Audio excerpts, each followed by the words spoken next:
everyone. Thanks for joining us here on the Rochester Press Box. I'm not sure I like the situation. This is like our pandemic throwback show. But we do it because Duffy's out in Detroit for the big Buffalo Bills-Detroit Lions doubleheader. And Tariq is Tariq is vacationing in Brighton, I guess, today, right, Tariq? How you doing, man? It's beautiful here. It's great. I think there's no snow, and we're all great and thankful to be here. And Pat Duffy is living the life in Detroit. You know, now you've told me that this is something that you do on a semi-regular basis, right? So, yeah, back in the day when I was in high school, my dad and my brother and I, we would go to every Thanksgiving NFL game, whoever was playing here in Detroit. And I'm telling you, man, if you've never been, it is one of the greatest football experiences you've ever had. It's just a bonus that the game got moved, so I got to go to 2 games in 5 days. I love this. My son lived in Detroit for 4 years, and he never went to a Thanksgiving game there. Big Buffalo Bills fan. He moved out. As soon as he moves out, the Bills come in for 2 games. So let me start with you, Pat. So let me start with you because, like, you've told us a little bit about we're kind of getting in like traditions, not necessarily Thanksgiving traditions that we really like, but traditions that we like. This thing with Detroit is a fairly big deal for the Lions and their fans, isn't it? I mean, look, Bills and Lions fans are kind of like cousins in misery for the last couple of years, right? You take what you can get and you hold on to it dearly. And you're right, man. They take this so seriously. Like the city transforms on Thanksgiving morning. It's such a fun atmosphere. Like yesterday, I'm walking around all the shops around Ford Field. I'm literally right down the street, staying walking distance, thank goodness, because beer was flowing. And they've got the turkey hats out, and they wear, they normally used to wear the throwback jerseys. Like it's a big deal here. They must celebrate the holidays different out there, right? Because I mean, you've got to plan your whole day around a big chunk of it being involved with a bad football team. So, I mean, I was hanging out. I'm by myself right now. My wife and kids are flying in the day before the game because that was the game we were planning on going to anyway. I met so many people from Detroit that invited me to their tailgate party on Thursday so I could come have full turkey, mashed potatoes, dressing outside. And they used to sell, I haven't been in a couple of years, these giant turkey legs inside the game, which are delicious. So Pat's sampling the traditions of Detroit over Thanksgiving. What are some of the, not necessarily Thanksgiving, but an idea that, a sports tradition that you're particularly fond of, Tariq? Oh, it's got to be the game. I mean, listen, I don't know what's going to happen between Michigan and Ohio State. We're taping this now, so that game has not been played. But it's the game. It is one of those type of moments where you watch it. Maybe Army-Navy, same sort of thing, where you're kind of looking forward to it. But this is where I really get invested into college football, not just because I'm a Michigan fan, but because you just don't know what to predict. I mean, these two teams are very high ranked, trying to get into the Final Four. Every year, somebody spoils it for the other. Ohio State's really had Michigan's number over the years, but Michigan's now turned this corner. So this will be fun. I love watching the game. Next to that, Army-Navy is probably my favorite because I just like to see, no matter who scores, somebody's got to do like push-ups or sit-ups or whatever, something I'm not doing. So let's put it together. I have heard that college football people who know the landscape say there's nothing like the Army-Navy game. My 2 favorite things are hockey, which I'm not totally invested in. I love the handshake at the end of the Stanley Cup playoff series with the 2 lines, and I love the fact that everybody on the winning team gets to carry the trophy home with them for a day. I think those are 2 of the coolest things that we have going for us in sports right now. No, I'm with you 100%. I mean, the Stanley Cup going with everybody is especially one of them because there's been so many folks that have won the Stanley Cup in Rochester that we've got to see it a whole bunch of times, which is great. I don't know if I'm into the handshake. Like, I get it. They're all buddies. You just beat the hell out of each other for 4, 5, 6, 7 games. You cannot tell me that you enjoy on the losing side having to stand in front of everybody watching on national television and shake somebody else's hand. I got to ask a question. I don't know. Has there ever been a fight that transpired because of that? I would hope not. But the one thing I can say about this, though, whether you're a hockey fan or not, wouldn't you like to drink from the cup one wild night? Like one wild night, like the Sabres win it all, Duffy. Wouldn't you love to have one day where you run into a Sabre player and you get to drink from the cup? Yes, I would. But here's the thing. Going along with the traditions of the Stanley Cup, there's all kinds of weird rules about who gets to do what with it, depending on who you are. For example, like if you win the cup as a player, you're allowed to hold it over your head and drink out of it. If you win the cup as a front office member, you're not allowed to hold the cup over your head. And the man who travels with the cup makes sure everybody observes these rules. So I don't know, as just a fan, if I'm allowed to drink out of the cup. I know I'm not allowed to like pick it up and hold it. It's insane. They like the traditions of the Stanley Cup are nuts. Well, talking about somebody goes with you with the cup? The keeper of the cup, yeah. You never seen the guy? He wears white gloves. He wears a jacket. I thought after he hands it off to the players and the coaches, he gets to go take a break and they come. He goes. So wait a minute. If that cup comes to my house, he comes to my house? Yeah, you got to have a bedroom ready for him. He's staying there. So we are the Rochester Press Box from all kinds of locations, and we're talking Buffalo Bills next.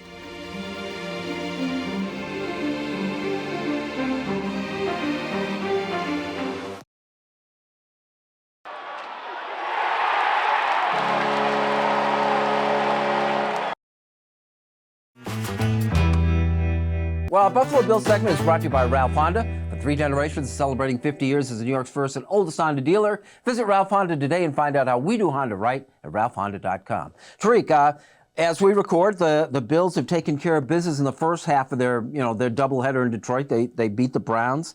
We have to look past the Lions game, and the next 3 games are division opponents. These are pretty big games coming up.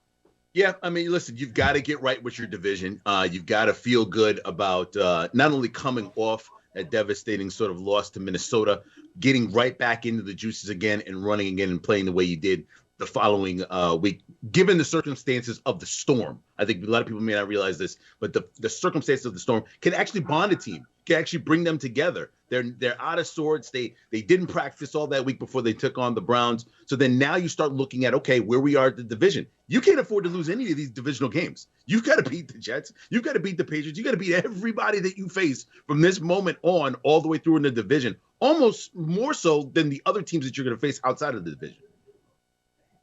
You know, Pat, every week it's been gotta.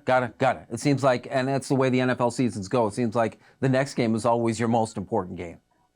But that's how the NFL works. And that's why I hate these discussions about, you have to win. You don't have to win all of them. You don't know how this is going to break. I'm confident because you have 3 out of your last 4 division games at home that everything's going to work out just fine. I know that the Dolphins are not what they seem. We saw that the Jets are not what they seem over the weekend. And let's be real about the Patriots here. Because you make a defensive stand and only scoring 10 points, 3 offensively, that there's something legitimate. I'm not worried about it at all. But what I'm telling Tariq is you don't know how the season goes for Miami, for New York, because the division record only matters if we are in a tie with one of those teams for the division or for a straight up overall record. So I'm not hitting any panic button, although I do feel confident about the next couple of weeks. Oh, Bill, let me ask you, how many division wins do you have right now?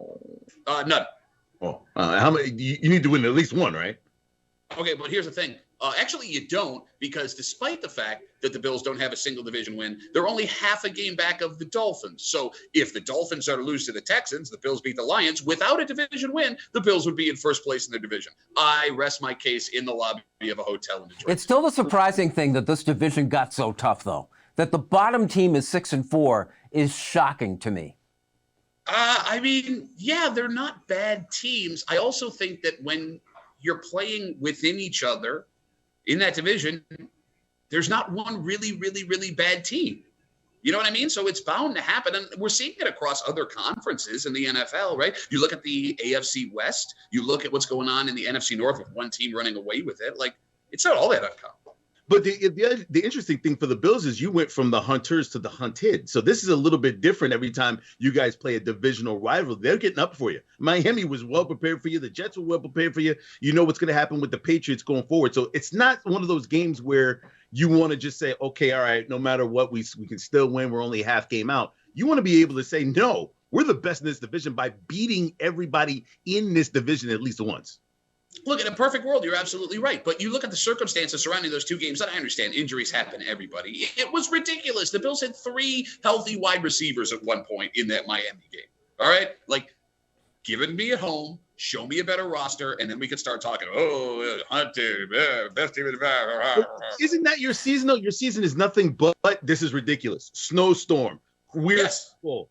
time runs out at the end of the game. Oh, that is your entire season has been, oh man, you're not going to believe how this went down. I said it this morning in the break room when we were recapping the game that happened on Sunday. I am sick of being the lead national sports story of you're not going to believe what happened in the Bills, because it's happened 4 times this season. 4 times. You know what I love? We should say, again, Pat's in Detroit. You're in the hotel lobby. You still do the faces and you got the voice going. You got a live audience there. A lot of people going by like, what's his problem? Yeah, there's one man I think he thinks I'm squatting here, and I'm going to get thrown out soon. So if I'm not here for the next segment, thanks for everything, guys. I appreciate it. All right, well, we should get to it. Our Buffalo Bills segment was brought to you by Ralph Honda, Like It or Not, is next.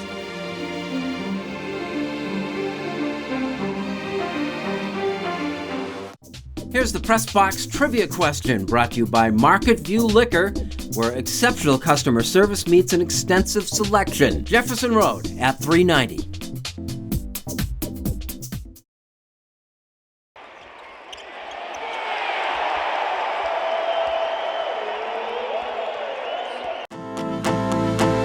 This may be the best time of year to come here. Hello again, Mike O'Brien, your getaway guy. My next getaway is here, Goat Island, Niagara Falls. Just look for the Getaway Guy on Facebook. Here's the Press Box Trivia answer, brought to you by Market View Liquor, where exceptional customer service meets an extensive selection. Jefferson Road at 390. Welcome back. Thanks for joining us here in the Rochester Press Box. Bill Pucko, Tariq from Brighton, and Pat Duffy from Detroit. Our Like It or Not segment is brought to you by Sport Clips, where the MVP experience is better than ever. Sport Clips, the pros in men's hair. No appointments are needed. Stop by a Rochester location today. So let me start with the Grey Cup. Which one of you guys wants to talk about the Grey Cup?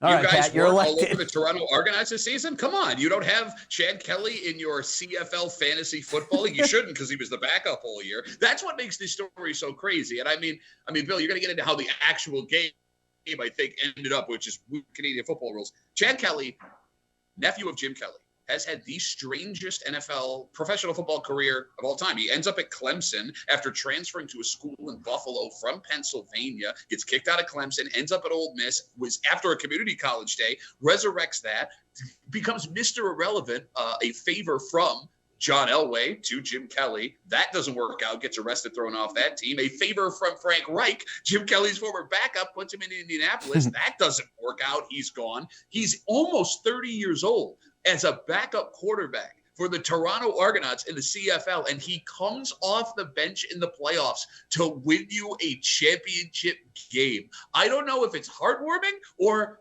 inappropriate because of all the things this guy's allegedly done over the years. Do we not have enough other topics to talk about this for? Well, you know, we owe this to the Minnesota Vikings by playing so poorly against Dallas. I turned over to the Grey Cup, and I thought, it's been a long time since I saw a little CFL. You know, the field is weird. It's got the 55-yard line in the middle. They play 3 downs instead of 4. And the margin of victory, now Toronto wins this game by 1 point. There's a rule in the CFL. If you can't successfully run a kick ball out of your own end zone, the team that kicked it gets a point. So the margin of victory for the Argonauts was a missed field goal. Their own missed field goal. I think that is like terribly bizarre. I left that game and went over to Hard Knocks, Arizona. That's how bad that game. But that's not even the weirdest rule in the CFL. The weirdest rule is if you don't pick up a first down, you have to eat a bucket of poutine before the next drive starts. It's rough. It's rough. All right, because that was one I was unaware of. Tariq, like it or not, Zach Wilson as a leader of a football team. I hate it. I mean, every sort of week or every other week, Zach Wilson will do something for this Jets organization where it's kind of like, all right, I see a little bit of growth. Then he takes 3 steps back. I'm not sure exactly what's going on with this relationship. I don't think Saleh really likes it either. It's a lot of attention with him off the field, and now it's starting to bleed into stuff that's going on the field. On a side of football, he doesn't play. I don't think he's going to be a Jet next year, to be honest with you. You know, Sam Darnold flamed out there, and you got, Wilson, who's just, his statistics in that Patriots game were just awful. And it just goes to reestablish the fact it's hard to get the quarterback right in the draft. They traded up to get him. Here's the thing. Go ahead. If there are any aspiring franchise quarterbacks watching the press box right now, very simple rule if you want to be looked at as a leader. When you are asked if you felt like you've disappointed the team after scoring 3 points offensively and throwing for under 100 yards, the answer is yes. Whether you believe it or not, you say yes. How do you say no?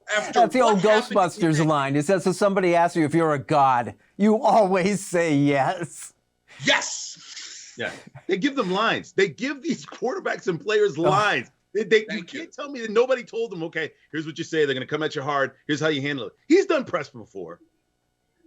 Yeah, that was a weak showing. Our Like It or Not segment was brought to you by Sport Clips. Unfinished Business is next.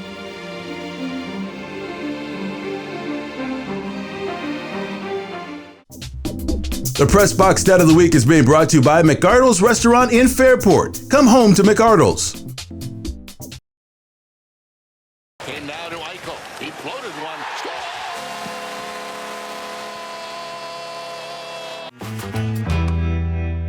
Welcome back. Thanks for joining us here in the Rochester Press Box. Our Unfinished Business brought to you by the Genesee Brew House, your beer destination since 2012. Visit the gift shop, enjoy tasting at our pilot brewery, and dine at the pub-style restaurant at the Genesee Brew House. Unfinished Business, Pat. Start us off.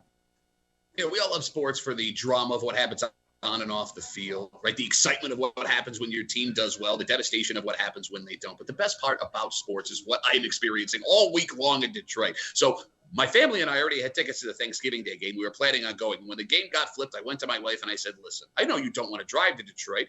How about you fly in Wednesday, I'll come up Saturday, go to the game, stay in Detroit by myself, and then we'll all get together. And somehow she bought that, and here I am sitting in a hotel in Detroit by myself. You would think going to a game in a whole other city by yourself would not be enjoyable. But as a Bills fan, you'd be wrong, because there's no one friendlier than Bills fans. I have made 15 lifelong friends in the last 24 hours drinking all of the beer in the city of Detroit. I think they're out of beer, and it's all my fault. I have met amazing Lions fans. In fact, I've been invited to two Thanksgiving Day tailgates, one with a hot tub by a man who I had talked to for 15 minutes, gave me his phone number, and insisted my kids come and have a good time with them. The drama is great. The excitement is fun. But the fact of the matter is, what makes sports great are the people that you love sports with, whether you know them or you don't. We just got off Thanksgiving and about to send kids right back to college. And all I could think about is how lucky I am to have my family together, my friends together, a little football and a little time to just relax and have some fun. Then I thought about the University of Virginia and the terrible things that have happened in and around sports where people were lost way too soon in incidents and times and moments that may have involved so much violence and issues going on in this country. There's so many people out there that do such great work to try to prevent these things. There's so many people that go out there to try to help and save these lives. There's so many different people out there that are affected by it. If you're sitting and watching football, whether it was last night or tonight or tomorrow or any time in the near future, understand that those moments that we take where we thank one another and we pray and we do the Pledge of Allegiance and all those things that come together really do mean something, because in those moments, you never know what's going to happen after that game, after that moment, after that weekend. A thank you to all those that do it every single day, every single weekend, whether it's part-time, full-time, getting a little bit extra money on the side. We appreciate you being at these sporting events, us being able to watch these sporting events, you being able to film these sporting events, and we can't say thank you enough. We should do it about 50 times a year, but I'm doing it now to make sure that we got it covered. Well said, Tariq. Hey, who hasn't played in a turkey bowl? The time-honored tradition of participating in a pickup football game on Thanksgiving morning, most often family-related, involving multiple generations of players, the only common characteristic being that someone always gets hurt. Always. Football and Thanksgiving are inseparable in the United States. The first official game was played between Yale and Princeton universities in 1876. Yale won 2-0. In Massachusetts, Boston Latin and Boston English high schools have been playing continuously on Thanksgiving since 1887. Despite the fact it's not much of a rivalry anymore, Latin has won 50 of the last 54. In 1934, the NFL's Detroit Lions began playing annually on Thanksgiving. The team was newly relocated and wanted to make a splash, and did so by tapping into a national radio audience over the holiday. Over the years, the games haven't been much to look at because the Lions are traditionally awful, but two stand out. In 1962, Detroit beat Green Bay 26-14, at the height of the Vince Lombardi era and the only loss for the Packers that entire season. The other came in 1976, when Buffalo's O.J. Simpson ran for what was then an NFL record 276 yards. His efforts were sabotaged by quarterback Gary Morandi, who completed 4 of 21 passes and the Bills lost. Over the years, this day of Thanksgiving, first declared by Abraham Lincoln in 1863, has been gradually co-opted, but the spirit remains. I don't think he'd mind. That is our Unfinished Business, brought to you by the Genesee Brewhouse, and that is our program. Gentlemen, thanks for making this possible. Pat, Detroit, have fun out there the rest of the week. Yeah, that'll be a problem. And Tariq, all the way from Brighton, appreciate it too. Have a great rest of the holiday weekend. And for the rest of you, we'll see you next week with the Rochester Press Box. What do we start playing? Mariah Carey. Let's go.